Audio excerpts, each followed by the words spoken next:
Ladies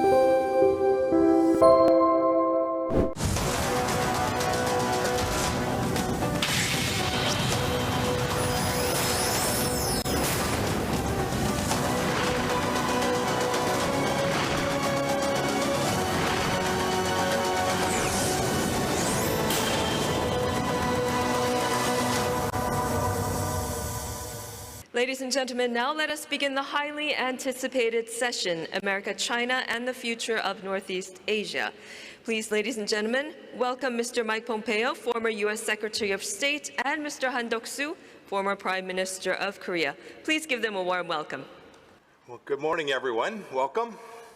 It is great to be with you all. Nice meeting you again. Mr. Secretary, you just said that you strongly believed there was a path for North Korea's denuclearization when you first met Kim Jong-un. So after your long diplomacy with Kim Jong-un, what's your conclusion now?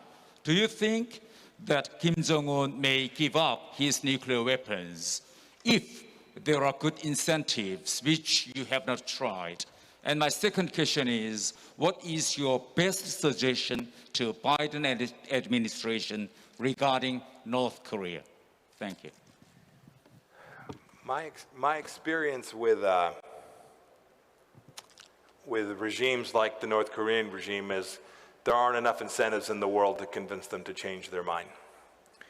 You can't buy them off. They have what they need. The kleptocracy is in full force. The senior leadership has nice homes, right? Life is good if you're part of the North Korean elite. There's not an incentive. It has to be, and it has to be the case that they come to understand that the very nature of what it is they're engaged in is at risk.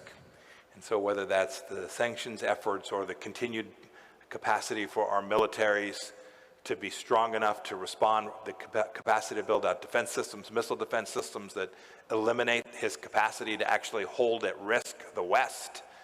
These are the kinds of things that leaders like this have historically given up power for, right? We could recount it. I could walk you through 10 times where a leader like Chairman Kim has given up power. In no case was it because someone showed up with a development project in a difficult part of their country. It's just, maybe the 11th time will be the charm. But I've seen no experience, I have no experience that indicates that that is a successful model.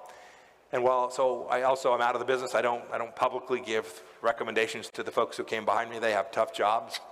The model that we had adopted is the one that I believed created the greatest probability that we could get what we needed here on this peninsula. This place that has been so fraught and with such conflict and has such amazing people. I think it's going to take a world united to convince Chairman Kim that the cost of continuing to build out his weapons of mass destruction, not just the nuclear capabilities, but others as well, the cost of building out those programs is enormous and extreme, and that he ought to head down a path that is fundamentally different than that. I worked and worked. We prayed. We thought we had a moment. We thought we had space where we could see that in his head there was a pathway which would deliver this for him, and he ultimately made the decision that he was in a better position staying with what he had.